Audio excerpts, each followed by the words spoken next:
Good day everyone. Today I am going to perform on how to assess immediate newborn care.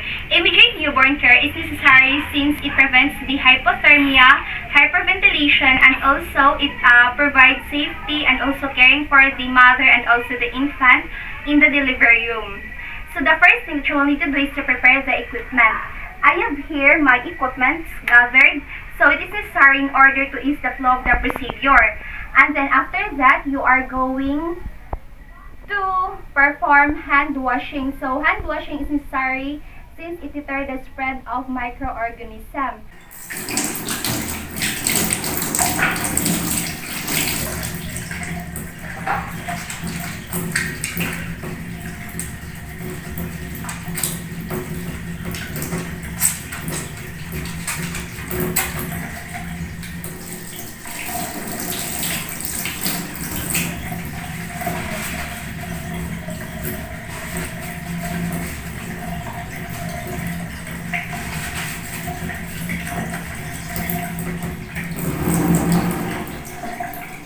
Then after that, you are going to put on sterile gloves. So sterile gloves will prevent you from contacting the bodily fluids.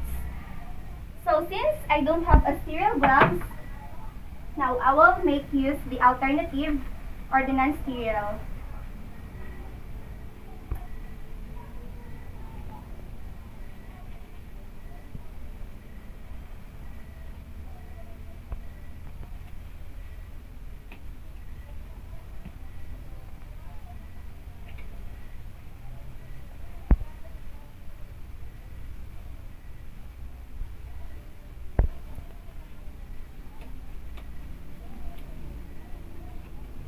So you will need to use double gloving in order to prevent the bodily fluids and also infection to the infant.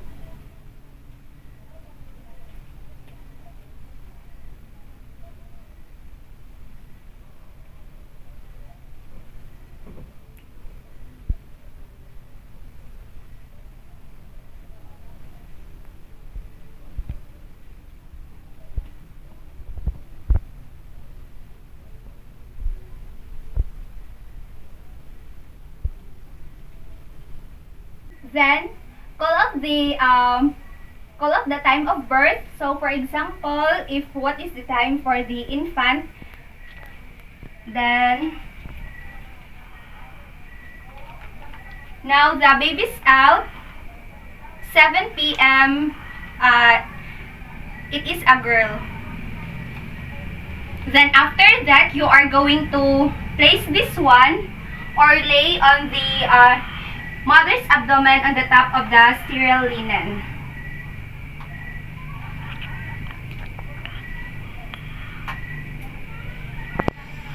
So baby is placed on the top of the mother's abdomen. It is necessary since it prevents from clotting and also for the immediate drying, for the umbilical cord, and also for the support for the breastfeeding. Then after that, with the use of dry cloth, this one, you are going to dry the baby. So drying the baby by wiping the eyes,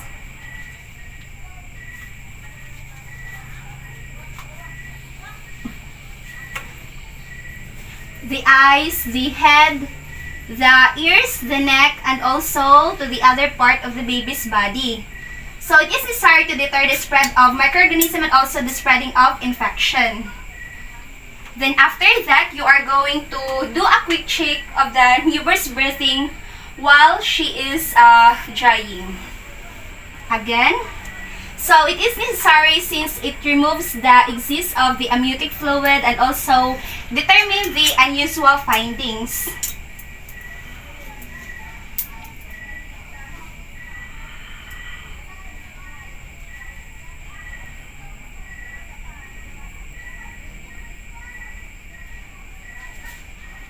So the baby's breathing is okay.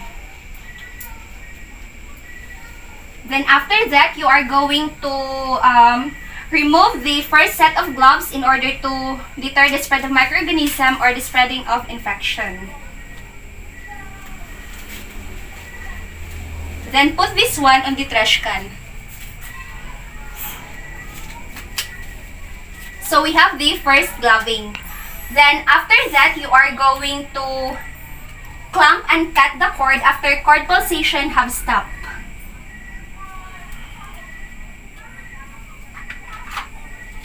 So with the use of the clamp, you are going to put this one on the baby's umbilical cord.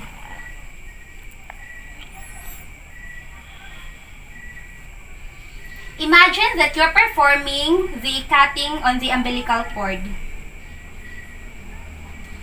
So by cutting, you are going to cut for the cord pulsation to stop, and it prevents the anemia. So that is why it is necessary to have a proper cutting of the baby's umbilical cord.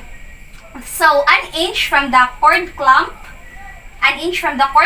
and then after that, you are going to straight the forceps to clamp the cord. So on the middle part, to prevent the iron deficiency of the anemia.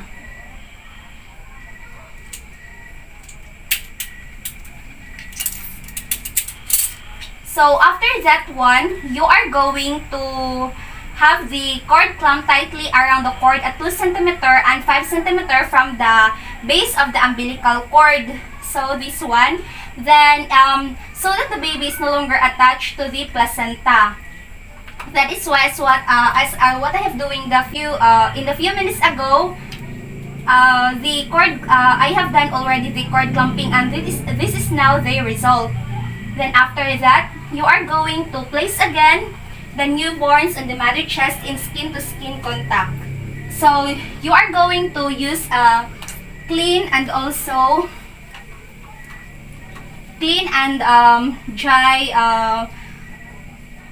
towel. So never remove the vernis viscosa. So these are various benefits. So ma'am, kanang dari ng baby, then ikon siya sa skin-to-skin contact.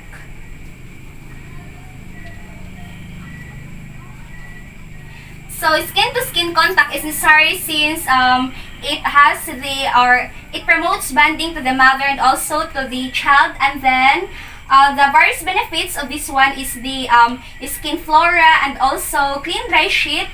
This one will enable the prevention of the bacteria or other infections. Then after that, you are going to cover the head with a bonnet. So covering the head of the bonnet will promote the temperature of the baby, or the normal temperature, if it is hot, cold, or else warm only. Also to prevent hypothermia. Then after that, you are going to have the baby then check or auscultate for the heart rate. So you are going to check for the Apgar scoring. So Apgar scoring for the skin and also for the rhythm, and note for the respiration. So auscultate for the heart rate of the baby. So it promotes or assess the newborn's overall physical condition, and also to determine the newborn needs, especially for the medical care.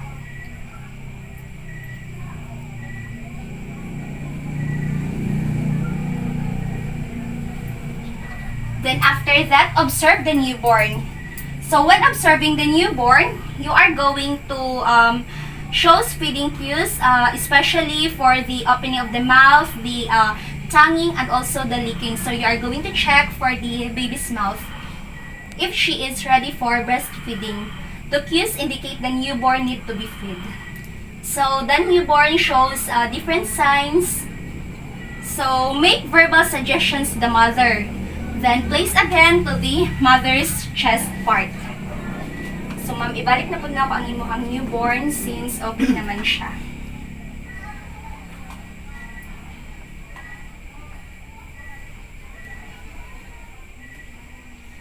And then you are going to Make verbal suggestions to the mother. So, encourage for the newborn to move to the breastfeeding, especially for the nudging. So, ma'am, it is necessary. So, dapat ang baby is siya ang maghanap sa imuhang breast part instead ng imong breast part mo hanap or musik ng attention sa baby. So, pasagdaran niyo mo siya, ma'am, kay mo going naman na siya sa imong breast part. Then, after that, you are going to have the positioning and attachment when the baby is ready and advise the mother about this. So, when observing or to resolve any difficulties in positioning and attachment, make sure that the newborn's neck is not flexed nor twisted. So, the baby's leg should not be flexed to prevent any injury, and also make sure the newborn is facing the breast with the newborn's nose opposite her nipple and chin touching the breast. So, ma'am, for the newborn, kanang make sure na ang iyang bitaw part diri sa iyang upper lip is ni-attach na sa imuhang breast part, especially sa areola sa imuhang nipple. To allow the drone to the mother's nipple, and also hold the newborn's body close to her body. So, if dili siya kaayo, ma'am, so inanagunitan mo siya, then pag dili kaayo siya moabot sa imuhang breast, so you are going to have the infant or the baby rather to attach to your breast so that she can feed correctly or makakuan siya ng breastfeeding sa imuha correctly. Then after that, support the newborn's whole body, not just the neck and shoulders. Wait until her newborn's mouth to open wide. So, ma'am, kanang isupport nimo ang iyang diri ang part, like murag something hawir nimo ang baby, ma'am. Then diri apod sa ulo na part ang isa, then ana siya o ana. So, mag-wait ra ka, ma'am, kung mo-open ang iyang mouth. Then, pag mo-open na, then that's the time na siya good attachment sa imuha. Then, move her newborn into her breast, arming the infant's lower lip well below the nipple. So, iana siya, ma'am, gamay. Then, ikuan sa imuhang breast part. Kana siya, ma'am. Then, make sure na ang areola is naa sa ilalom sa mouth, especially katong mga nipples, kanang ni-enclose good siya. Then, after that, you are going to look for signs of good attachment. Now, ma'am, for the good attachment, like, ang first nimo bantayan is, ang imuhang breast part is naabito ni suksok or ang upper lip sa baby nimo is nukan siya, ni-attach gid siya sa imuhang breast part, sa imuhang whole nipple. And then, ang second is ang iyang chin, ni kuan gyud ni sagpa or ni-attach or ni dapat siya sa imuhang nipple. And then, ang ikatulo pod is ang ihang lower lip is naa siya curling part, something para ang nipple is mukuan gid ma-attach sa iyang baba. Then lastly is ang infant is nakafeed na siya kaayo. Now, for the infant, in my patient's case, the baby has a good attachment. Then after that, continue the skin-to-skin contact while on the breastfeeding. So, inanor siya, ma'am. Then, afterwards, taod-taod, ma'am, ako na siya kuanan kay, para ako na siya i-measure ang iyang weight, ang iyang height of vital signs. So, kuanan na siya, ma'am. Then, ako na siya ibalik.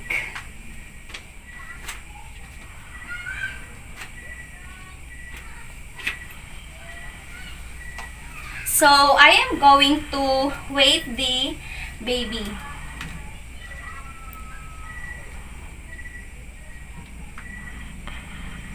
Now, the baby's weight is 2.5 kilograms.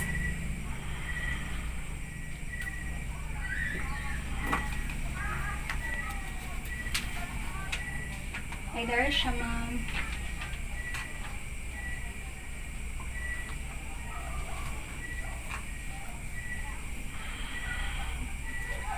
Then, after that one, you are going to CRIDS prophylaxis. So, do I care administer gentamicin?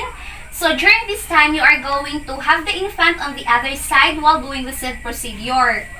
So, ma'am, ay kadyot sa, kaya ko siya pakuanan balik sa iyahang mata para na siya sufficient vitamins.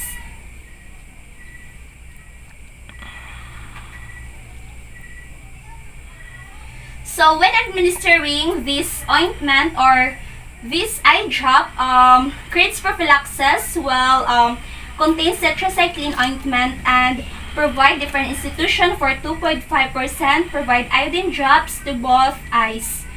So this kind of eye drop will prevention of the inflammatory eye disease to the newborn. Then after that one, you are going to give a vaccine.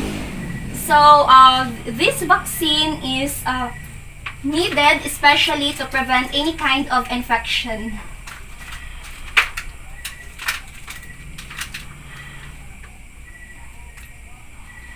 So, ma'am, hatagan ako siya vaccination, and this vaccination is a vitamin K prophylaxis para makaprovide siya vitamin K sufficiency and also prevent from any kind of infection.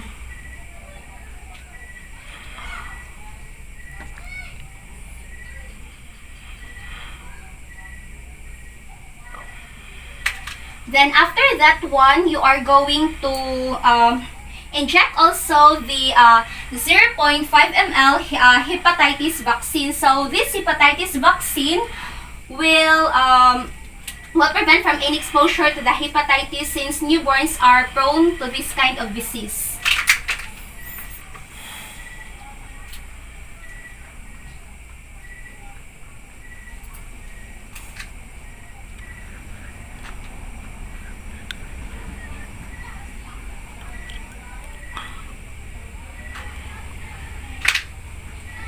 Now, I am done doing the Hepa B vaccine rather. Then after that, you are going to have the infant with the towel thoroughly into her body. Then take vital signs, especially the measurements.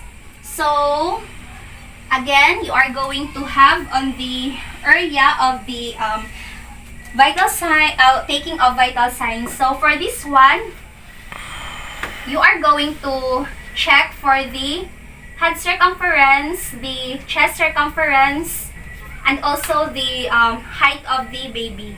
Since we're already, I am done with the weight of the baby.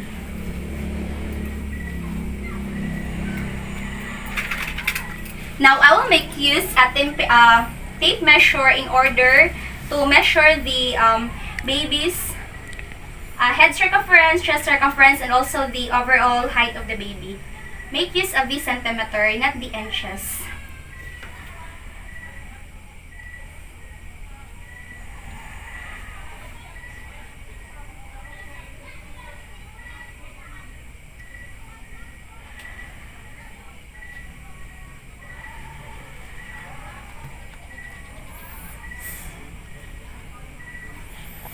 Then after that, you are going to have also the chest circumference. And then for the overall height of the baby.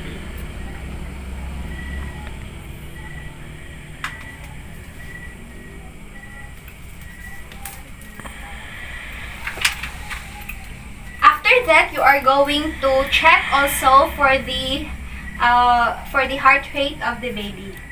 So, auscultate the heart rate.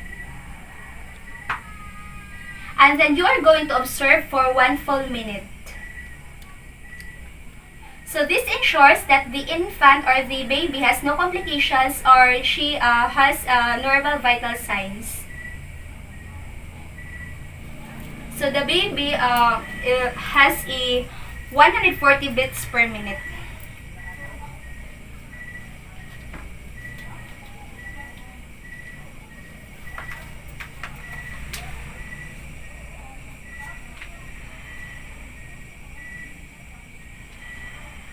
Then, for the temperature also, you are going to measure again, but for the rectal part. So, for the temperature, the normal range from 36 to 37 degrees Celsius.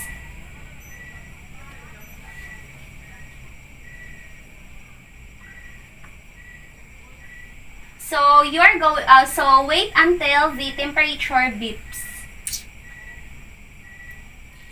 It ensures that the that the baby has no dangerous signs, especially for the temperature, the hypothermia or hypothermia. Now, the baby's temperature is 36.5 degrees Celsius.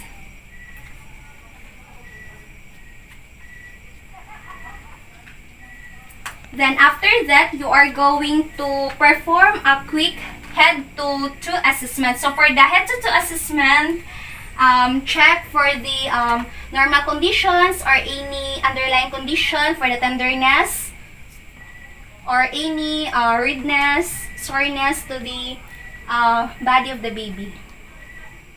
So in this case, the baby is normal.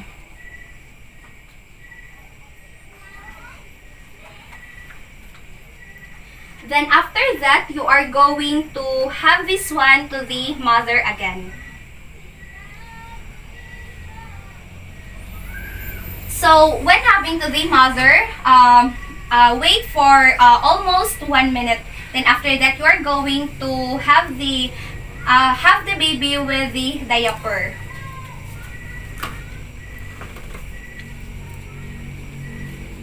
So, ma'am, kuha na ko siya since ako na po na siya. Butangan o diaper.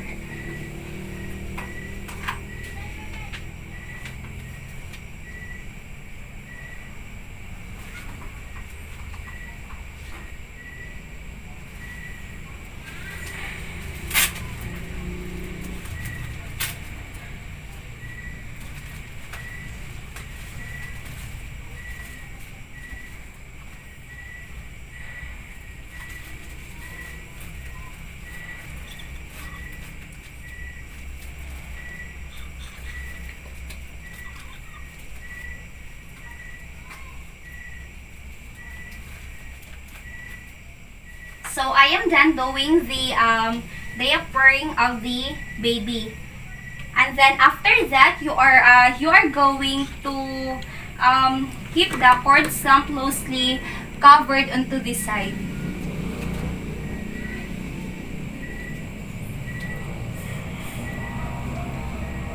So, make sure that the cord has not loosened to prevent from any kind of bleeding or infection. Then after that one, you are going to have the baby to put identification card, or let us say identification band. So for the identification band, I will make use an alternative. So this is band-aid for the identification of the infant, to make sure that this infant belongs to the right patient or sa right mother.